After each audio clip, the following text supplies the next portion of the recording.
Assalamualaikum warahmatullahi wabarakatuh. Balik lagi teman-teman di channel Jagating Lelembut. Apa kabar teman-teman semua? Semoga teman-teman semua yang setia mendengarkan kisah horor di channel Jagating Lelembut. Semoga teman-teman semua selalu dilimpahkan rezeki yang barokah, dipermudah segala hajatnya, dan dijauhkan dari segala musibah yang akan datang pada diri kita semua. Amin.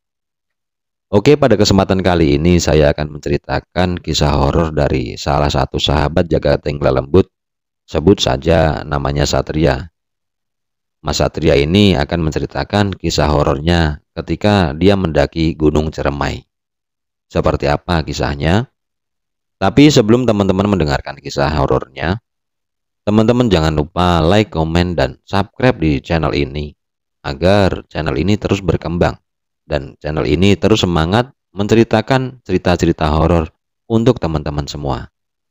Oke, nggak usah lama-lama. Mari kita mulai kisahnya.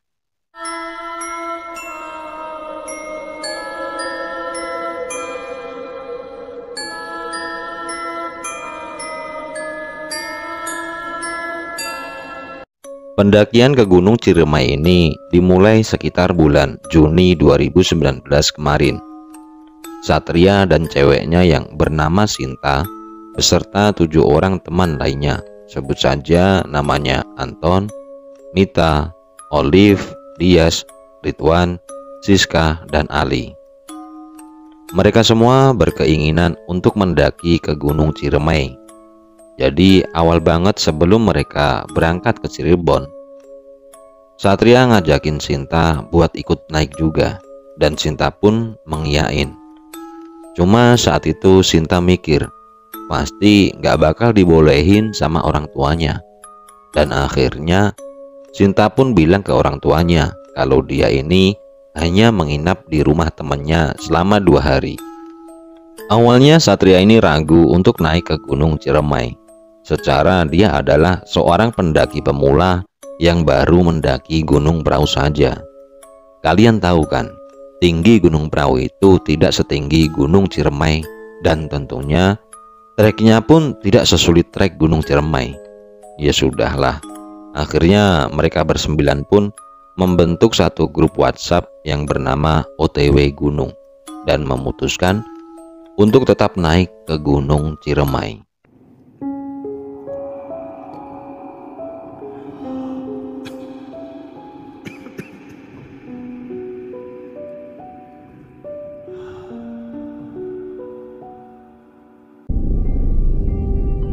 Hari Selasa malam sebelum mereka pergi ke Cirebon, Satria pun menyiapkan apa-apa saja yang harus disiapkan.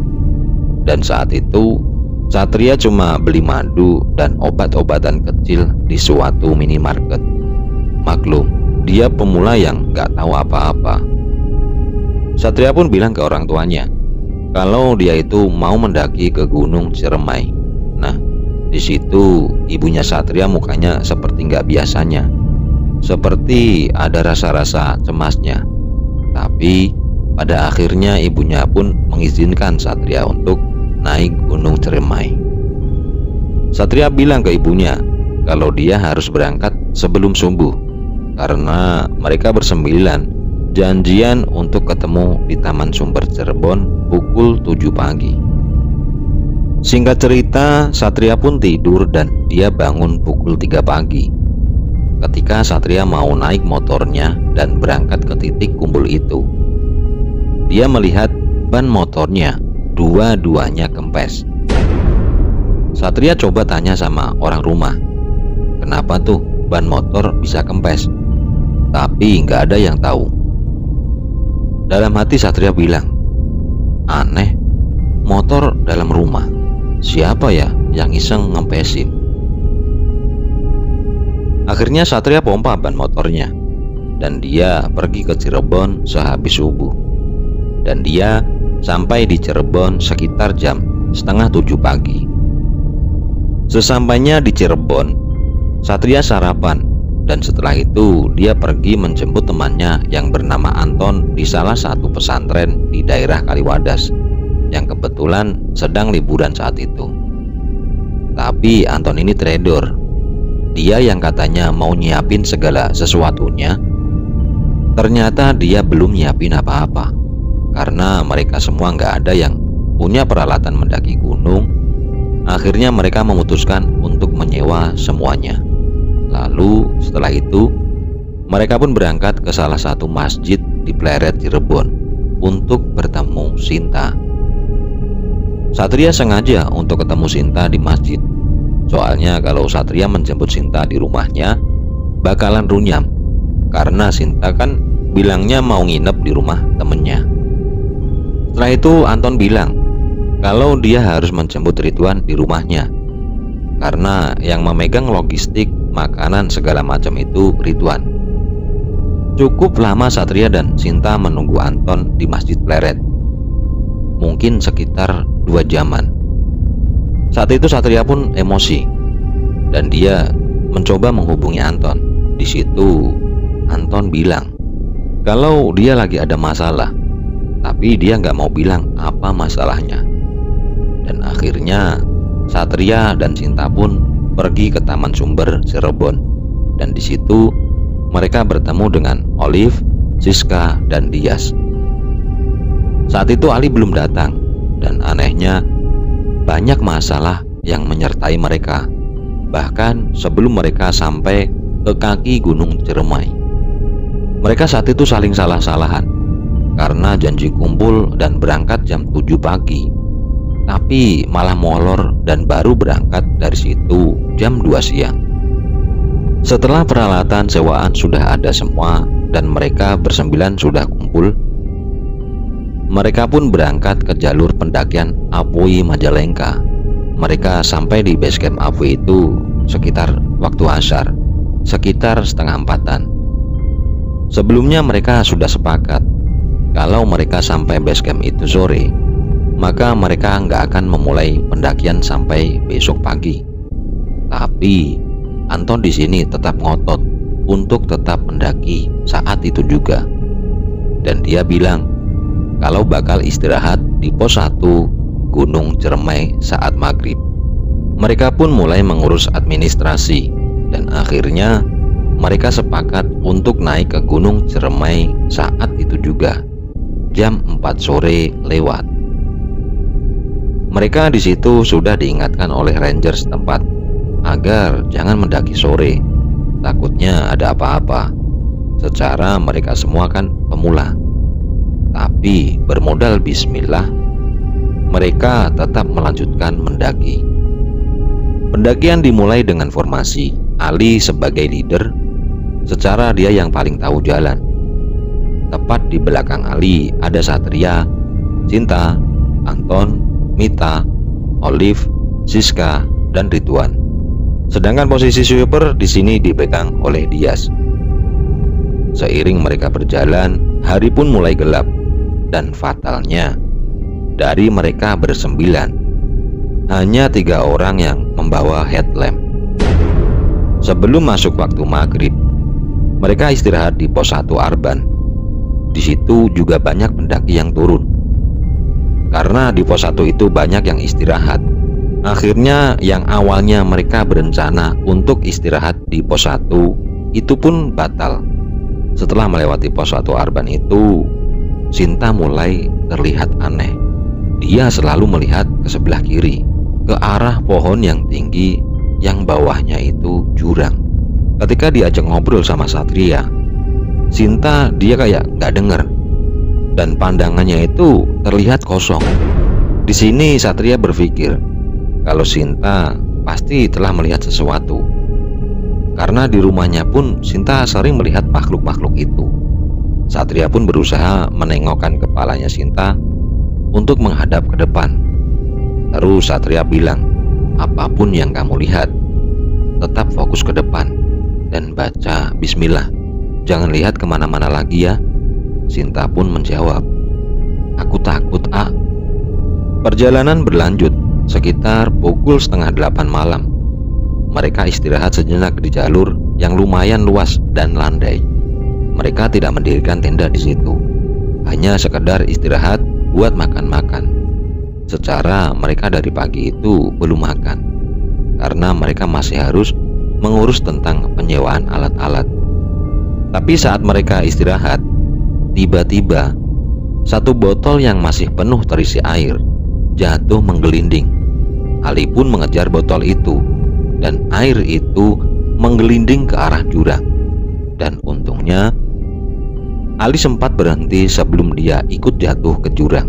Dan akhirnya mereka harus merelakan satu botol airnya jatuh ke jurang. Gak lama mereka pun melanjutkan perjalanan, dan sampailah mereka di pos 2 Tegal Pasang. Namun di situ mereka melihat kondisi yang tidak memungkinkan untuk mendirikan tenda, dan di situ dinginnya sangat menusuk. Ketika mereka mau melanjutkan perjalanan, Sinta ternyata kedinginan dan mukanya terlihat pucat. Tapi teman-temannya Sinta ini berusaha untuk menyemangati dia untuk lanjut sampai ke pos 3. Padahal ranger di base camp sudah mengingatkan mereka untuk jangan bangun tenda di pos 3 karena udara di situ sangatlah dingin. Sebelum mereka sampai pos 3, mereka sempat bertemu dengan 4 orang pendaki asal Indramayu. Dan akhirnya rombongan Satria ini gabung ke rombongan asal Indramayu itu. Di sini rombongan menjadi berjumlah 13 orang. Posisi leader dan sweeper digantikan oleh pendaki asal Indramayu itu.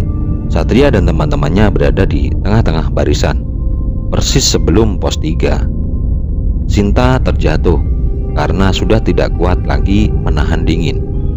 Satria pun memberikan jaketnya, sarung tangannya, dan kaos kakinya untuk dipakai Sinta. Waktu itu Sinta masih kuat berjalan dengan dituntun. Dan akhirnya mereka sampai di pos 3 jam 9 malam. Selagi yang lain memasang tenda, salah satu dari mereka memberikan sebuah emergency blanket atau sleeping bag darurat kepada Sinta. Mereka di situ takut kalau Sinta ini terkena hipotermia. Di pos 3 itu ada satu tenda yang sudah jadi, dan si pemilik tenda terlihat sedang ngopi di luar. Melihat Sinta yang sudah lemah, pemilik tenda itu pun memberikan sebuah susu jahe kepada Sinta. Sekitar jam 9 lebih, akhirnya tenda itu pun berdiri. Mereka membangun 3 tenda di situ. 2 tenda kapasitas 2 orang untuk perempuan, dan 1 tenda kapasitas 4 orang untuk laki-laki. Dan mereka pun istirahat. Tapi tiba-tiba Olive membangunkan Satria yang sedang berada di tenda laki-laki. Olive di situ bilang kalau Sinta ini sedang menggigil, padahal dia sudah pakai sleeping bag dan Sinta itu nggak mau ngomong apa-apa. Akhirnya Satria pergi ke tendanya Sinta dan membuka sleeping bagnya Sinta. Dioleskanlah minyak kayu putih ke tangan dan kaki Sinta. Tidak lupa Satria juga mengganti kaos kakinya Sinta, yang ternyata kaos kakinya itu basah. Satria juga memberikan sarung tangannya kepada Sinta. Jadi di sini Satria sudah nggak pakai apa-apa lagi, cuman kaosan doang, nggak pakai kaos kaki, nggak pakai sarung tangan. Alhasil dia menjadi sangat kedinginan. Setelah selesai membantu Sinta, Satria hendak kembali ke tendanya. Tapi di situ Satria ditahan sama mereka berdua. Dia disuruh nemenin dulu. Ya udahlah, akhirnya mereka ngobrol-ngobrol di situ. Baru sekitar jam 2 malam, Sinta dan Olive tertidur. Akhirnya Satria kembali ke tendanya dan dia juga tidur. Pagi pun tiba. Setelah selesai sarapan sekitar jam 7-an, mereka pun memutuskan untuk melakukan summit attack.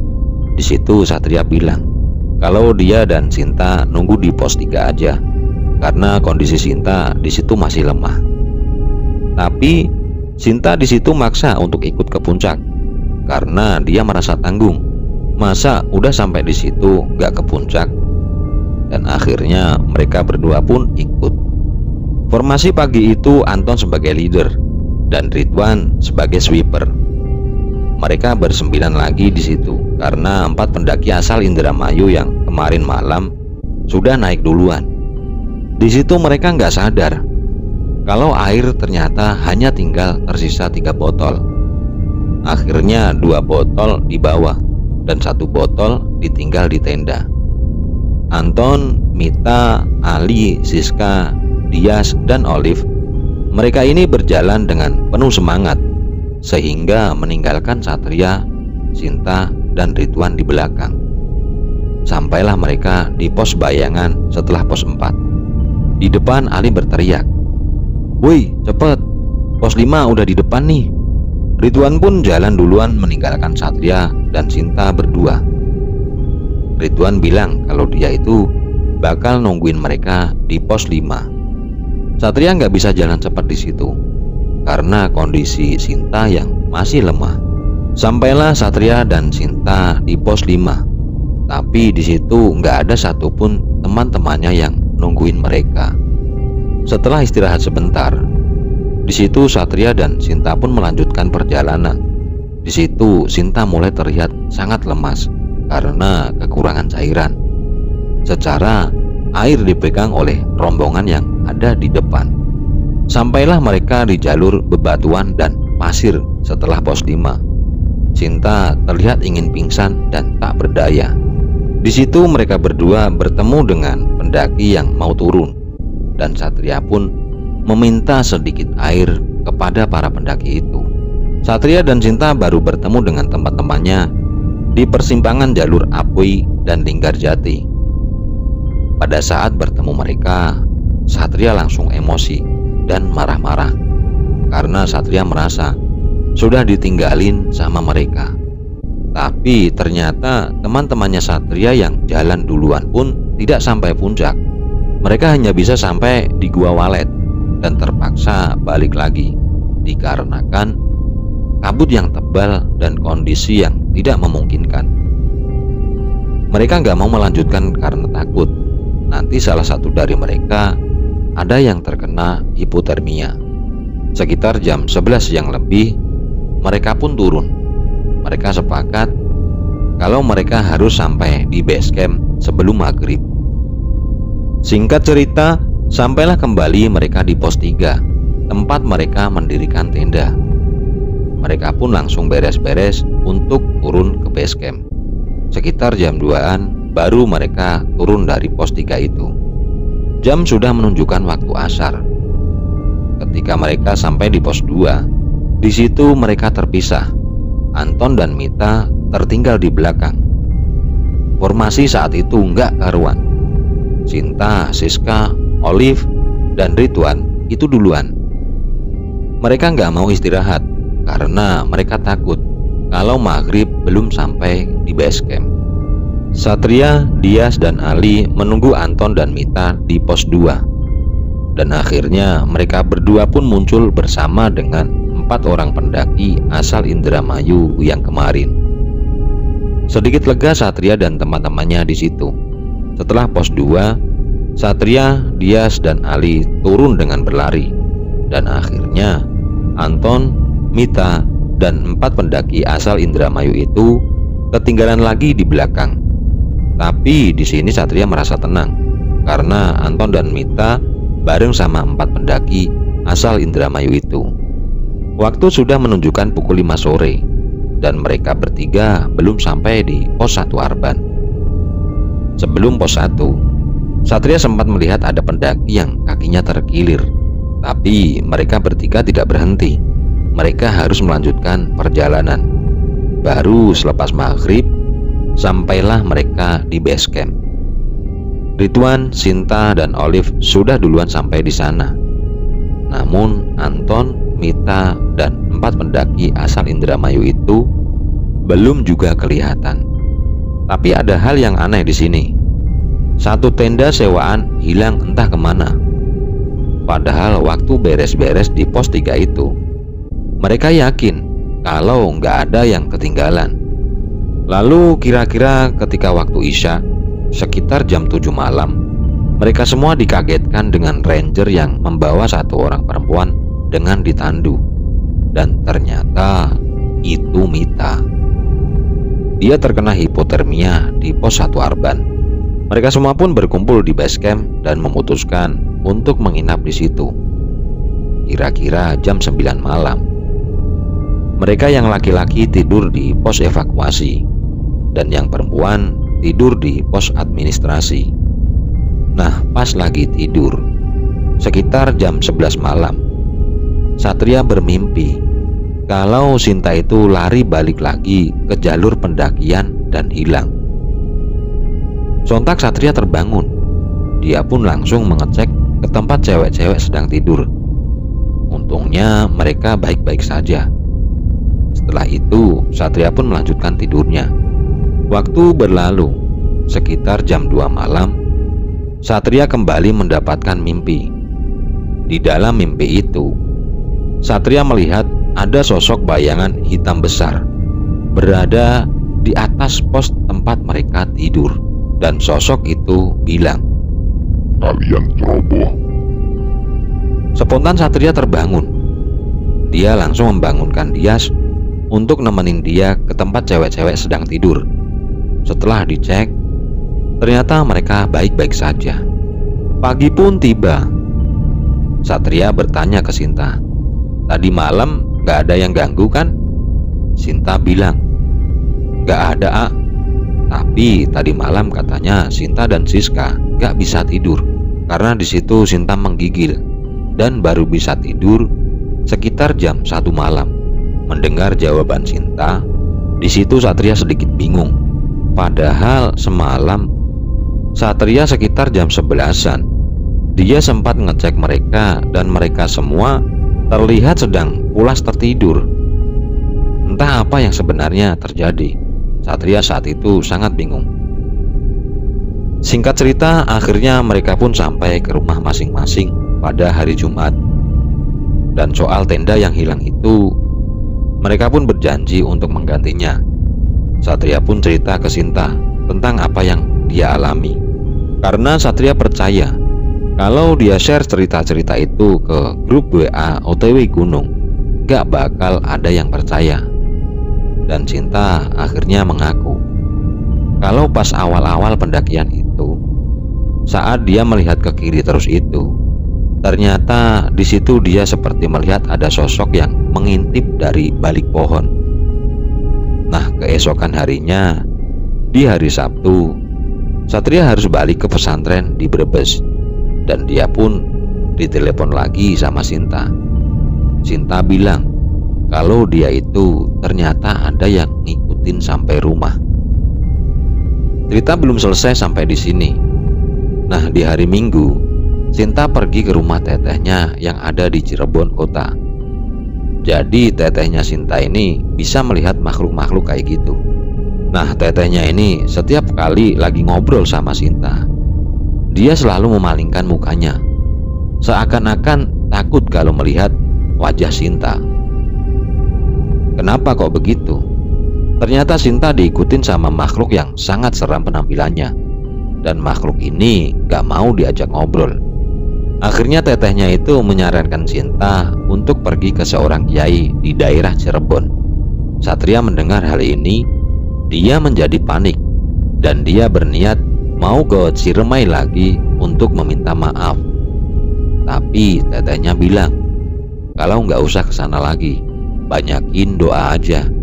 Soalnya kalau ke sana lagi, itu malah memperburuk keadaan. Entah apa maksud tetehnya Sinta. Lalu pergilah Sinta ke kiai yang dimaksud.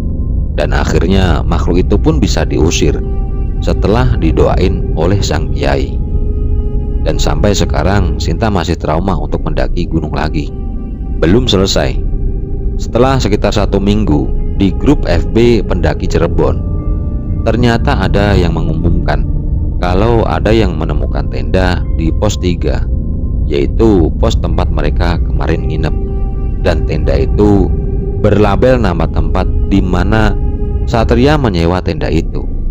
Akhirnya Satria pun mengambil tenda itu dan mengembalikannya ke tempat dia menyewa. Selesai. Oke, cukup sekian dulu kisahnya. Gimana menurut teman-teman ceritanya? Tulis di kolom komentar ya. Mungkin banyak pelajaran dari kisah ini. Jika kita ingin mendaki, sebaiknya kita harus mempersiapkan semuanya. Jangan sampai ketika kita mendaki banyak peralatan yang teledor. karena itu sangat berbahaya. Mungkin cukup sekian dulu cerita kali ini. Nantikan kisah-kisah horor selanjutnya. Salam sehat, salam horor. Assalamualaikum, salam jaga ting lembut.